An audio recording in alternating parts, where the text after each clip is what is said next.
Vamos a estar estudiando hoy día, en continuación de lo que estábamos haciendo antes de las solemnidades, el capítulo 6 de Mateo, esta vez en los versos 5 al 8. Y este estudio se titula La oración en Yeshua, y bueno, continúa algunos Shabbats más este tema de la oración, porque en esta porción de Mateo, donde se relata de qué manera nuestro Adón Yeshua nos dejó una instrucción para nuestra vida de oración, ¿verdad? Y bueno, lo relata así nuestro Adón Yeshua, dando una enseñanza acerca de cómo debe ser la vida de oración y nuestra expresión de oración delante del Eterno y delante de los hombres. ¿Saben una cosa? Gracias al Eterno le damos por cada etapa que nos tocó vivir en cuanto a nuestro aprendizaje o caminar espiritual. Yo nací en una familia que no practicaba absolutamente nada, pero te llevaban a bautizar, ¿sí? Como de bebé. Bien, y después más nada. Después, ¿verdad? Gracias al Eterno, porque puso circunstancias difíciles en el camino. Y qué buena que es la adversidad, mis hermanos, porque te confronta contigo mismo y te lleva a superarte. Y yo a los 33 años vine a tomar los caminos del Eterno y a caminarlos. En donde empecé, en una iglesia cristiana, bueno, era muy linda la enseñanza tenía, y eso a mí me llevó que yo inmediatamente me enamoré de este camino. Así que agradezco a esos varones que en ese principio me enseñaron. Por supuesto, todavía en ese momento no se hablaba, había un malentendido que perdura en muchos lugares hasta hoy día acerca de que no esté vigente la Torá. Pero de todos modos, para quien no había bebido una gota de agua en toda su vida, el llegar a comenzar a beber de estas aguas, bueno, fue maravilloso. Después, por esa circunstancia, nos tocó transitar en otro lado, donde lamentablemente ya se estaba pervirtiendo el mensaje y se hablaba solamente de dinero.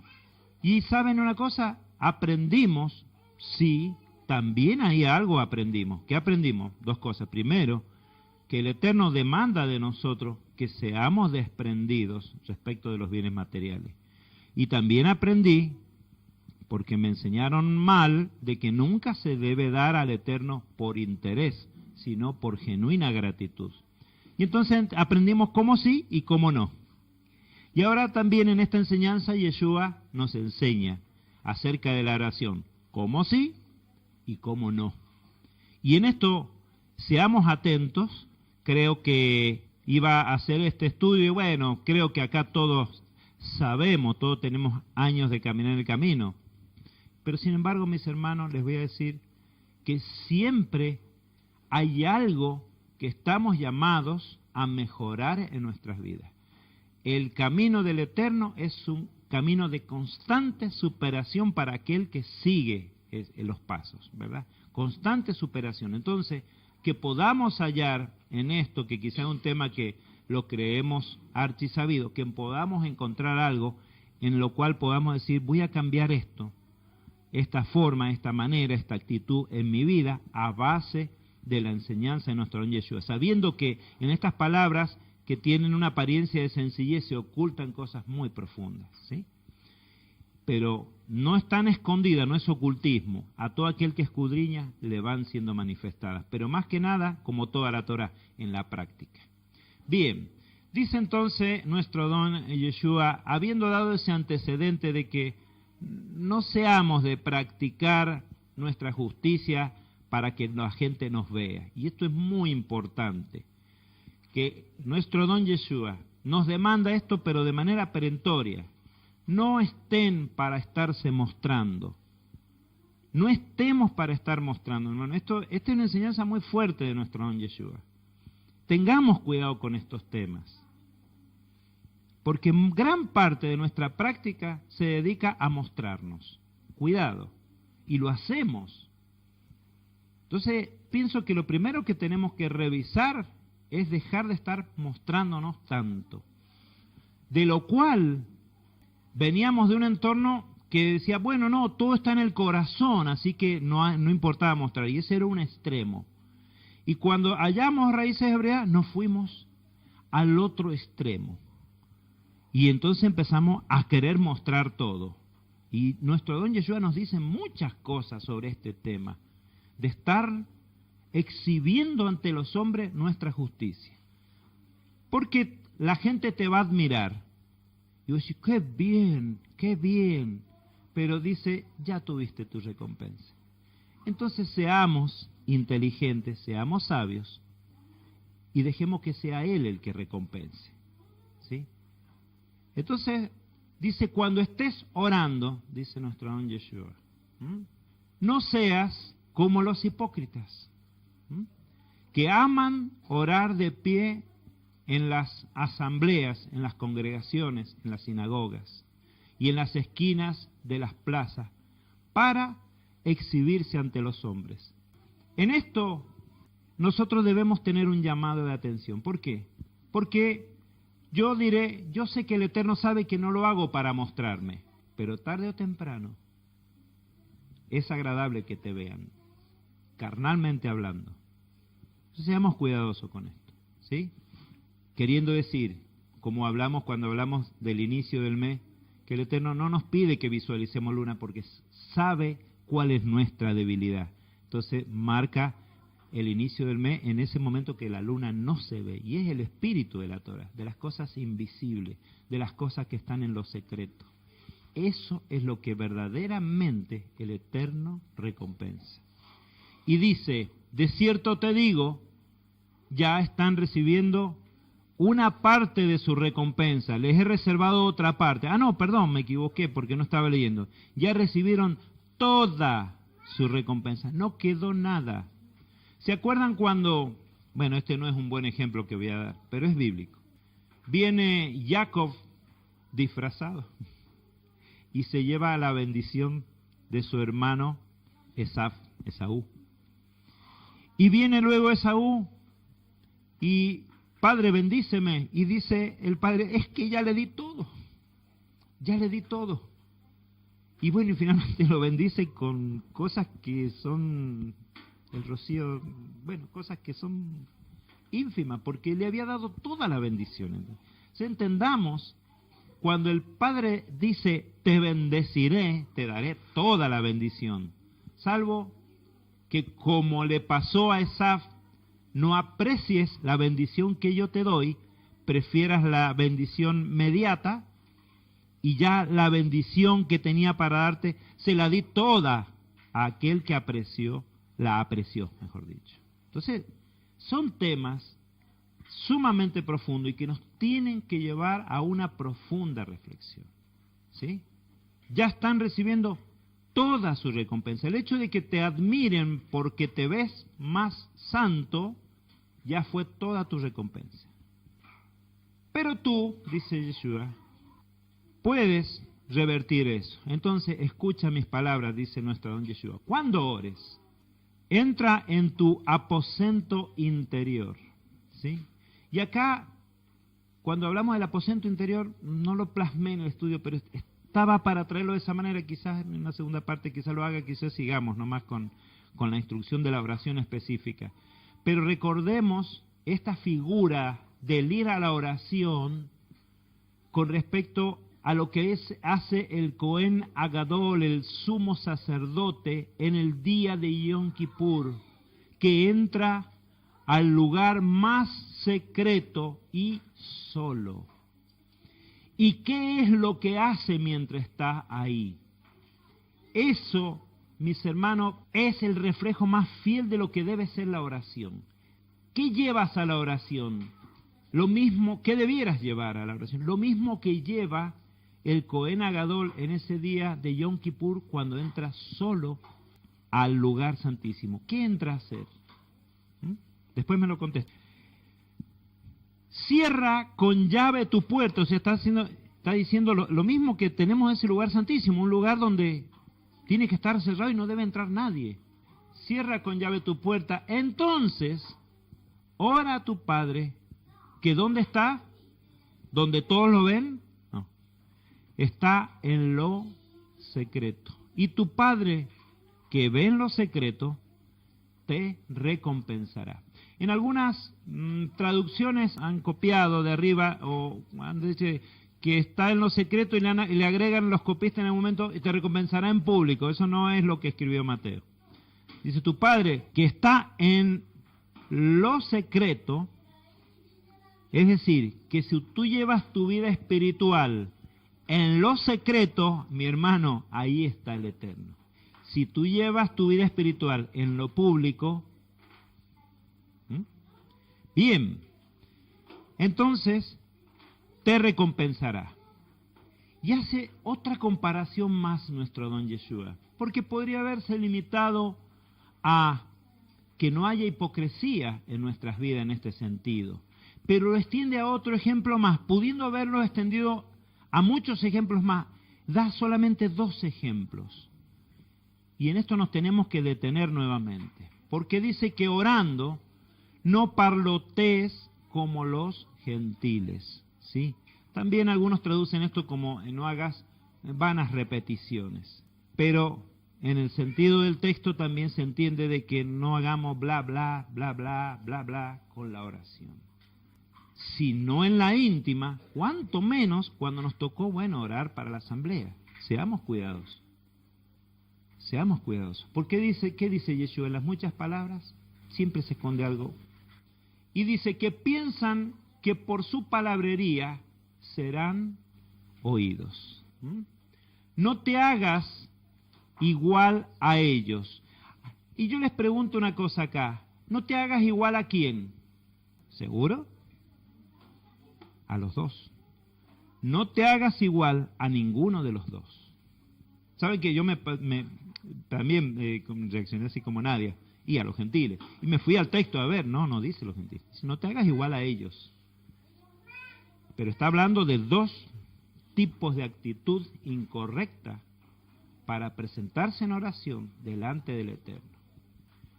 Porque tu Padre sabe qué es lo que necesitas antes que le pidas. Bien, entonces nuestro don Yeshua hace 2 ejemplos, no como los hipócritas, no como los gentiles, ¿sí? Entonces dice que aman de orar en pie en las sinagogas. Cuando Yeshua habla de orar en las sinagogas en pie, ¿de quién está hablando? De Judá, de nuestros hermanos de Judá. Y dicen que, Yeshua no quiere a los judíos, no, mi hermano. Cuando amas al primero que le marcas, es aquel al que amas más. Siempre hacemos este ejemplo. Si un chico de la edad de mi hijo pasa por enfrente fumando un cigarrillo armado y sin filtro, ustedes saben a qué me refiero, y yo digo, pobre muchacho, voy a orar por él.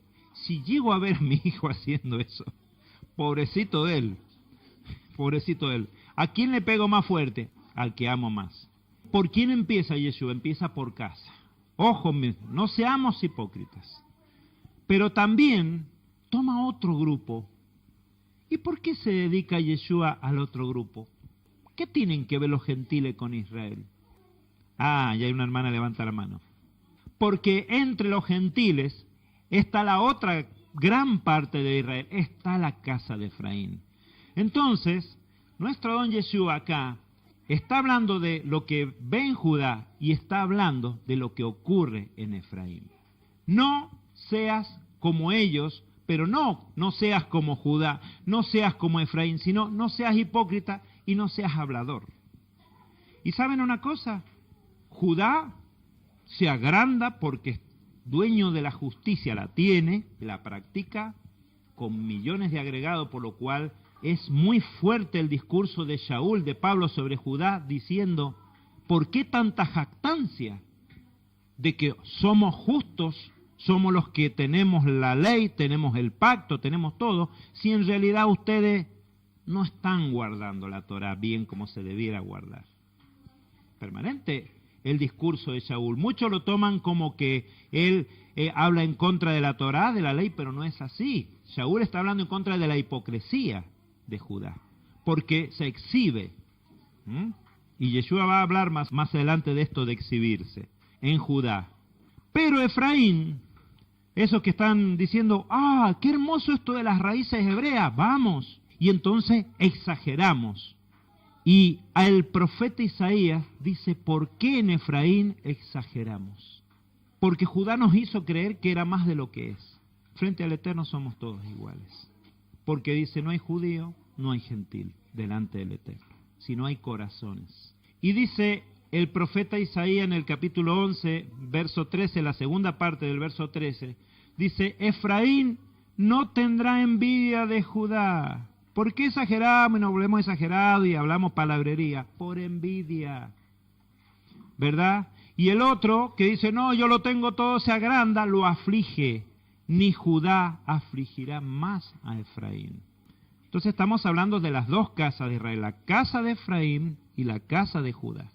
Fíjense qué tremendo este mensaje de nuestro Adón Yeshua HaMashiach. Para las dos casas, no practiquemos los defectos de ninguna de las dos casas. Porque en Efraín, particularmente dentro de la religión, por año, teníamos el Espíritu Santo, pero resulta que no guardamos un solo mandamiento. Entonces, ¿qué queríamos tener lo que tienen los otros que sí guardan los mandamientos? Bueno, pero ellos no reconocen a Yeshua, pero lo estaban obedeciendo más que nosotros. Entonces, seamos cuidadosos con las dos actitudes. Pero nuestro Adón Yeshua nos deja finalmente, nos deja el cómo no hacer, pero también nos dice, no te hagas igual a ellos, ¿verdad? Y más aún, dice, mira, más bien, haz de esta manera. Cuando ores, entra en lo secreto de tu aposento anterior, cierra con llave la puerta, que nadie se entere de lo que estás haciendo en tu momento de oración. Y ora a tu Padre que está en lo secreto, y tu Padre sabe lo que necesitas antes que le pidas. Bueno, y acá viene mi duda que yo tuve mucho tiempo. Decíamos, entonces, si Él ya sabe lo que necesitamos, ¿para qué tengo que orar?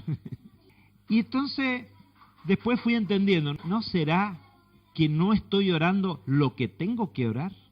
Y entonces ahí llegamos al punto. ¿En qué debe consistir la oración? Y yo les di una pista recién. ¿Qué hace el sumo sacerdote, el Cohen Agadol, cuando entra a ese lugar tan secreto allí? ¿Qué es lo que hace? ¿Cuál es su función? Dos cosas básicamente. ¿Qué entra a hacer? A presentar el pago por las transgresiones de sí mismo y de todo el pueblo. Es una función de humillarse delante del Eterno, reconocerle y además interceder por el pueblo. Porque dice la instrucción que los Kohanim llevarán las cargas de las culpas del pueblo. ¿A dónde las van a llevar? A la presencia del Eterno. Para que sean los pecados, las desobediencias, las rebeldías de todo Israel sean perdonadas. En aquel momento, por un año, a partir de nuestro Don Yeshua HaMashiach, una vez y para siempre, para aquellos que se arrepienten y se vuelven. Bien, es lo mismo. Y está vigente el sacrificio, si no, no serviría ya el sacrificio de Yeshua para limpiar más a nadie si no estuviera vigente. Los sacrificios están vigentes en nuestro Adón Yeshua. Veamos un poco qué significa todo esto, porque Yeshua nos señala esa forma correcta de ir a la oración, ¿verdad? Fíjense lo que dice, hablando de orar, entonces, Shaul, Pablo, en la mensaje a los judíos y prosélitos de Roma, en el capítulo 8, en los versos 26 y 27. Dice, y asimismo, dice en el verso 26, también el Ruach, que es el Ruach, el Espíritu, ayuda nuestra debilidad, pues no sabemos qué hemos de orar como conviene. ¿Se dan cuenta? Yo le decía, pero entonces, ¿cómo he de orar? Bueno, ¿qué dice Shaul?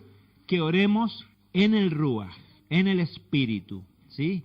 No es que no lo hagamos con palabras, ¿verdad?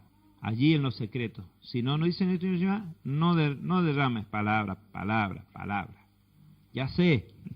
Pero entonces, ¿cómo voy a orar? ¿Qué tengo que decir? ¿Qué debiera pedir? Y dice, el Ruach el Espíritu del Eterno te va a guiar en la manera de orar. Y esto es muy importante que lo llevemos a la práctica, mi hermano. Esto no lo estamos trayendo para una enseñanza intelectual, que sí sirve, porque dice, pondré mi ley en tu mente, pero llévala a tu corazón y hazla. Dice, y el que escudriña los corazones sabe cuál es la intención del Ruaj, porque ¿qué es lo que hace la persona a través del Ruaj? Intercede por los Kadoshim, por los santos, conforme a la voluntad del Eterno. Entonces, se discierne que la oración, lo que yo debiera ir a hacer a la oración, es lo que hace el Cohen Agadol ahí, por sí mismo, por su familia y por todo Israel. Pedir perdón primeramente e interceder por los demás. Esa es la oración. Y vamos a ver esto en los próximos estudios plasmado a través de esta oración que nos enseña nuestro Adón Yeshua. Entonces, eso es la oración. Y fíjense lo que le dice a los judíos y prosélitos de Éfeso, ahí en el 6:18, que dice, orad siempre en el Ruaj mediante toda oración y súplica, velando también para ello con toda perseverancia y súplica. ¿Por quién? Por todos los Kadoshim, todos los santos. O sea que la oración, mis hermanos, esencialmente es reconocer al Eterno, reconocer que Él es el que está en lo correcto y no nosotros. Vamos a ver un ejemplo de oración. Fíjense de la manera que se presentó Daniel, como lo describe ahí en su libro, en el capítulo 9. Dice, en el año primero de Darío, este rey Darío, ¿de qué era? De Persia. Es el que había vencido a aquel que los llevó cautivos al imperio babilónico. Entonces ya viene pronto, ¿verdad?, el tiempo de que Judá, que estaba cautivo en Babilonia en ese momento, va a poder retornar. Y dice, en ese primer año de su reinado, yo, Daniel, entendí de los libros que, según la palabra de Yahvé dada al profeta Jeremías, el número que habría de durar la desolación de Jerusalén serían 70 años. Fíjense que uno, tantas veces que aprendimos, ¿no?, que dice, ora mucho para que te dé revelación y de golpe salir de la oración entendiendo todo. Mis hermanos, puede pasar, no digo que no, pero lo que hizo Daniel fue ponerse a estudiar, primeramente. ¿Estudiar qué? Los profetas, bueno, podría ser la Torá, podría ser, pero esencialmente, ¿qué contienen los profetas y la Torá? La palabra del Eterno, ahí está la revelación. Y entonces, él entró una gran angustia a Daniel, porque ya estaban por terminar esos 70 años de cautiverio. Y había leído también Daniel en Baikra, en Levítico 26, que si habiendo pasado el castigo no te arrepintieres, tendré que multiplicar el castigo por 7.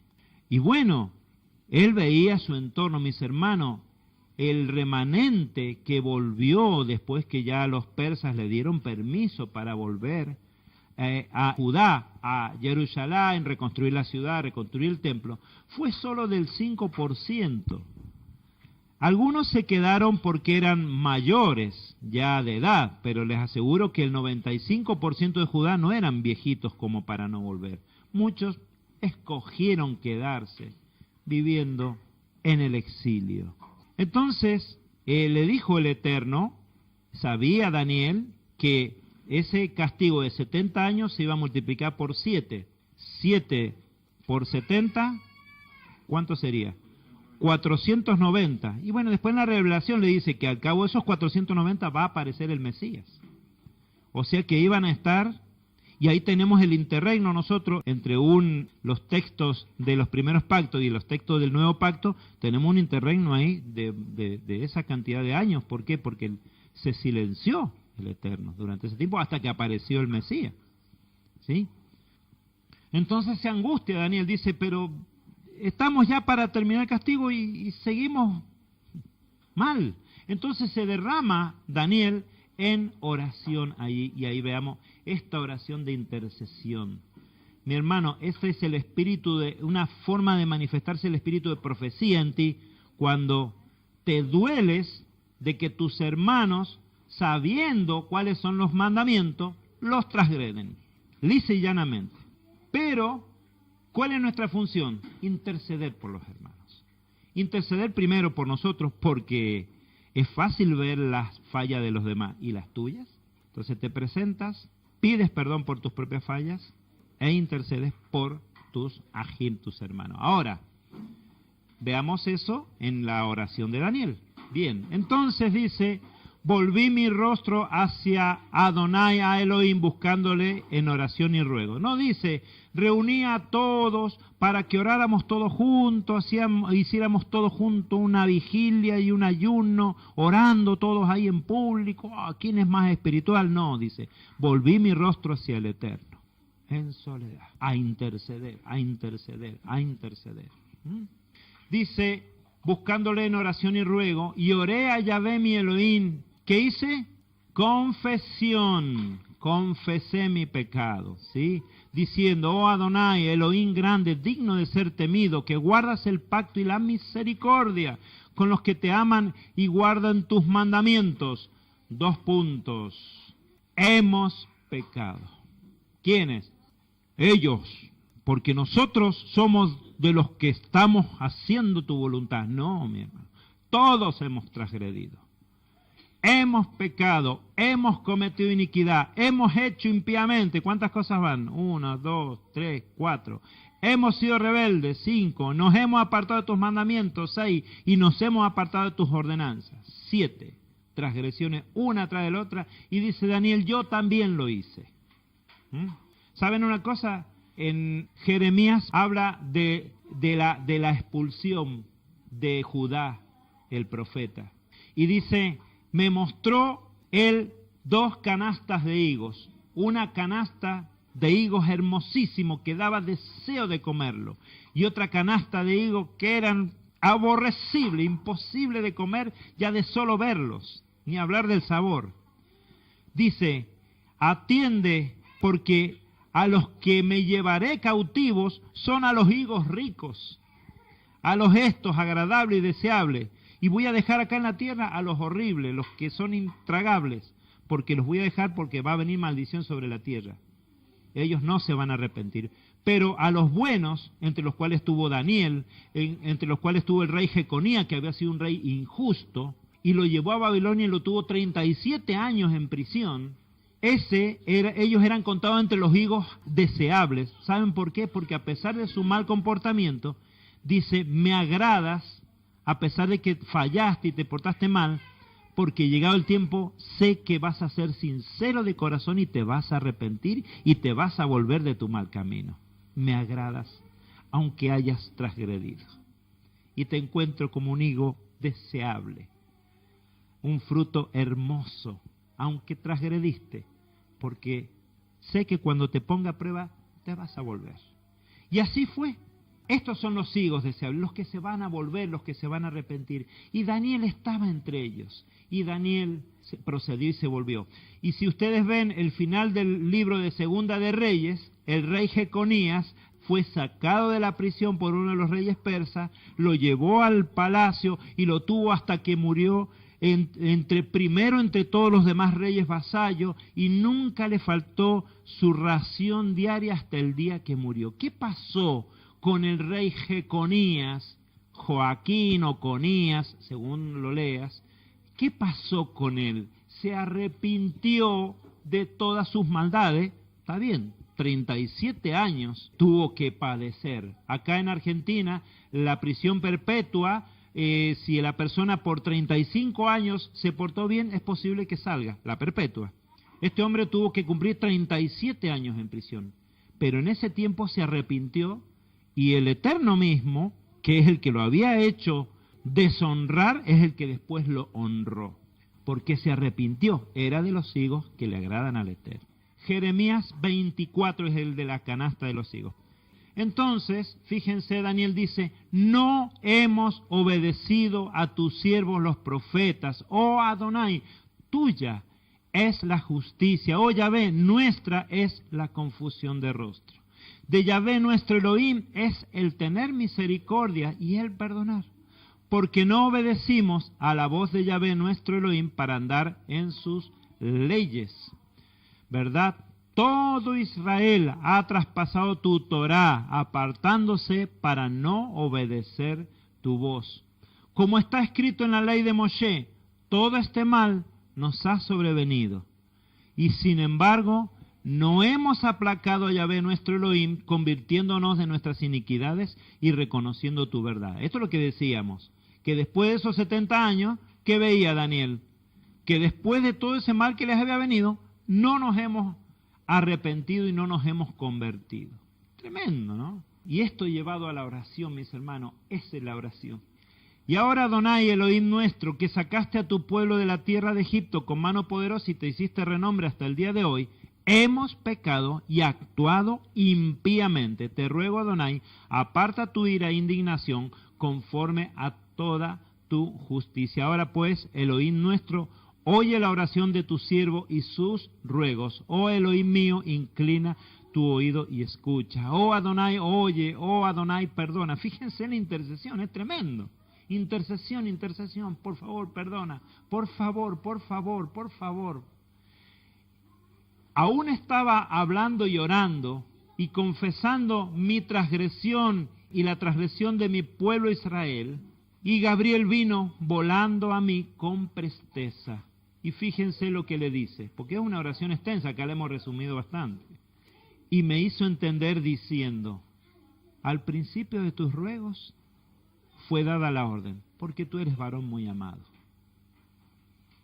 Entonces podría decir Daniel, ¿para qué oré tanto si al principio ya fui oído? ¿Saben por qué? Porque su corazón era un corazón como le agrada al Eterno, para presentarse en oración. Intercesión, hermano. Quiere que tu oración agrade al Eterno primero.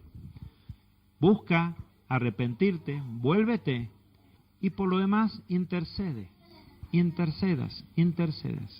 Esta es la oración que nos enseña nuestro don Yeshua. Así que ya al principio de tus ruegos, le vieron el corazón y dio la orden del Eterno. Dale lo que pide.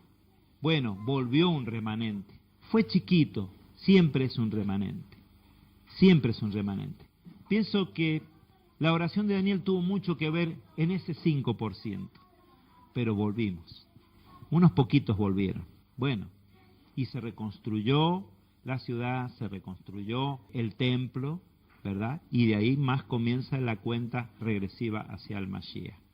Bien, Daniel oró, ¿en qué forma? En el espíritu, en el Ruach de Adonai. Ahora bien, otro ejemplo de oración en el espíritu. Lucas 18, 10 a 14, ahora nos da otro ejemplo nuestro don Yeshua, diciendo, 2 hombres subieron al templo a orar, el uno fariseo y el otro publicano. ¿Quiénes? Un fariseo y un publicano. Sabemos lo que es un publicano, un cobrador de impuestos, un traidor, digamos, hacia Israel, porque trabajaba para el enemigo, cobrándole los impuestos a su propio pueblo. El fariseo de pie oraba consigo estas cosas, diciendo, y hace notar nuestro don Yeshua, que el fariseo de pie.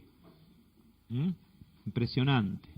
Y oraba consigo estas mismas cosas y decía, oh Elohim, te doy gracias, porque no soy como los demás, que son ladrones, injustos, adúlteros, y tampoco como este publicano.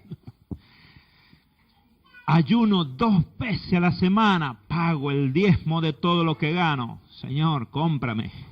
Se está vendiendo, se está haciendo publicidad. Esto es lo que se llama en la escritura levadura. Me agrando mucho. Soy 100 gramos de harina, pero parezco 2 kilos, porque me agrandó muchísimo. Pero el publicano, allá a distancia, avergonzado quizás, no quería ni aún alzar los ojos al cielo. ¿Qué quiere decir? ¿Cómo estaba? Mirando hacia abajo. Sino que se golpeaba el pecho diciendo, oh Elohim, sé propicio a mí, que soy pecador. Entonces, vemos la actitud de Daniel acá. Está diciendo, he transgredido y me duele haber transgredido, estoy arrepentido de eso. Pero esta es mi situación. Desgraciado de mí, como dice Shaul ahí, dice, no es lo que quiero lo que hago, sino que lo que no quiero, eso voy. Y hago permanente. esa actitud, mis hermanos, en la oración. ¿Y saben lo que dice Yeshua de uno de otro? Dice, os digo que éste bajó a su casa justificado antes que aquel. Entonces se dan cuenta el poder de la oración. Una oración como Yeshua nos muestra, es una oración que te justifica inclusive delante del Eterno, porque reconoces que allá donde nadie te vio, allá donde nadie te estaba mirando, los hermanos estaban todos ocupados porque ese era un día miércoles, estaban todos trabajando, allá donde nadie te vio, pero vos lo sabes y él lo sabe. Porque todo aquel que se enaltece, dice nuestro don Yeshua, será humillado, y el que se humilla será enaltecido. Y entonces, una pregunta, porque surge, no iba a traer este tema, pero lo agrego, ¿no es cierto? Porque siempre hay gente que quizá está incursionando y todavía trae alguna enseñanza anterior. Bien, ¿y eso de orar en espíritu es orar en lengua? Bueno, a veces se piensa que orar en el espíritu consiste en orar en lengua. ¿Por qué? ¿Por qué hacemos este temita para ir después a qué es concretamente orar en el espíritu? Bien, y dice en el primer mensaje a los de Corinto, ¿verdad? En el capítulo 14, verso 14, dice, porque si yo oro en lengua, mi espíritu ora, pero mi entendimiento queda sin fruto. ¿Sabes qué? Este orar en lengua puede ser muy interesante, pero atiende a tu estado anímico nada más. Ahora me siento, pero ¿qué oré? Ni entendí, no sé. Entonces, si Él dice que va a dar sus leyes en tu mente para que las entiendas y las hagas y bajen a tu corazón, y algo no pasó por tu mente, no va a bajar a tu corazón. Por eso a veces la gente dice, yo no sé por qué después de tanta adoración la gente sale a la calle y es tan mal a veces. Y porque, está bien, se han aliviado anímicamente, pero sus mentes no han sido reconvenidas por el Espíritu para que cambien sus actitudes y sus vidas. ¿Se dan cuenta? Esto es muy importante que alguien que... Yo también he orado en lengua en mis épocas anteriores y de verdad, yo le decía a mi esposa, de verdad que después no sé por qué me siento tan mal, ¿verdad? Entonces, ¿qué dice Shaul? Oraré con el Espíritu, pero oraré con el entendimiento, ¿verdad? Es decir, que orar en el Espíritu involucra orar en el entendimiento. Entonaré salmos en el Espíritu, ¿verdad? Pero también entonaré salmos con entendimiento. Es decir, que el orar o cantar en el Espíritu, ¿verdad? Involucra orar o adorar en espíritu y en verdad. Bien, o sea, entendiendo para que sea transformada la vida. Bien, más aún.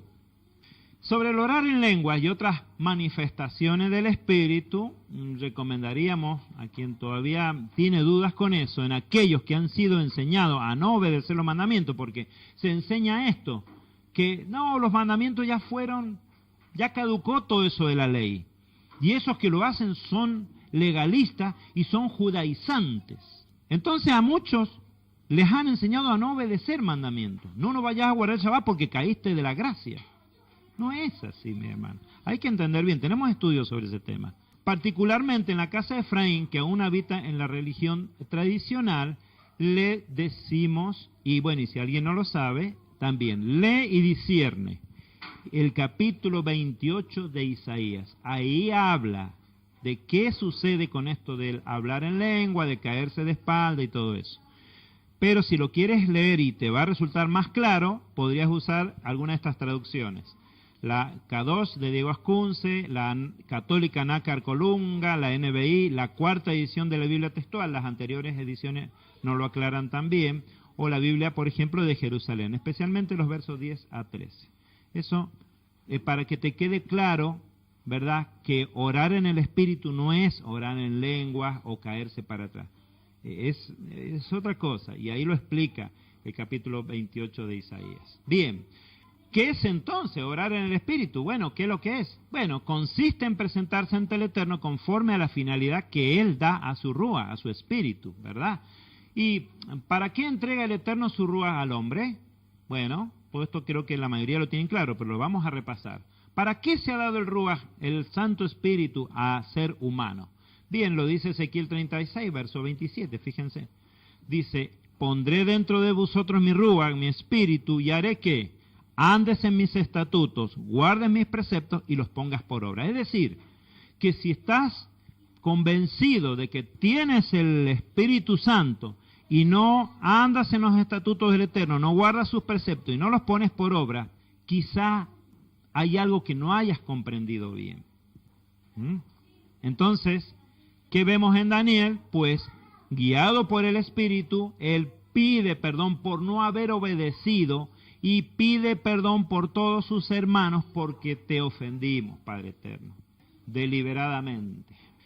Orar en el Ruach del Eterno es, antes que nada, reconocerle a Él, ¿verdad? Clamar perdón por no haber andado en su camino e interceder en ello también por los hermanos. Entonces, mis hermanos, este es el modelo de oración. Este es el modelo de oración de nuestro Don Yeshua. Si hay otros modelos de oración, yo no sé, pero yo me atengo al modelo de nuestro Don Yeshua, al cual, por ejemplo, el Daniel se ajusta. Y hay otros ejemplos de oración en la Escritura. Y pedir poder para andar en su Torah, su voluntad eterna.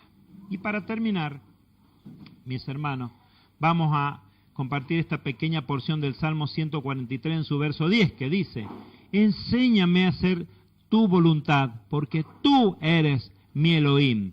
Tu buen espíritu me guíe por tierra llana.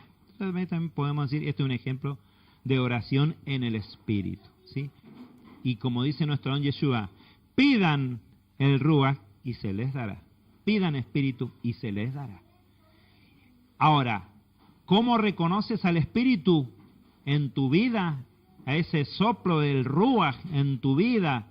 ¿Cómo sabes que es eso? Porque dice Shaul también que hay que discernir los espíritus. Ojo, dice, lo vas a reconocer porque tienes un profundo deseo de guardar la Torah, empezando por el Shabbat, siguiendo por las fiestas, el amar al Eterno con todo tu corazón, toda tu mente, todas tus fuerzas, obedeciéndole en todo lo que te sea posible y más allá, y amando a tu prójimo como a ti mismo. Ese es el carnet de identidad del Ruach del Eterno.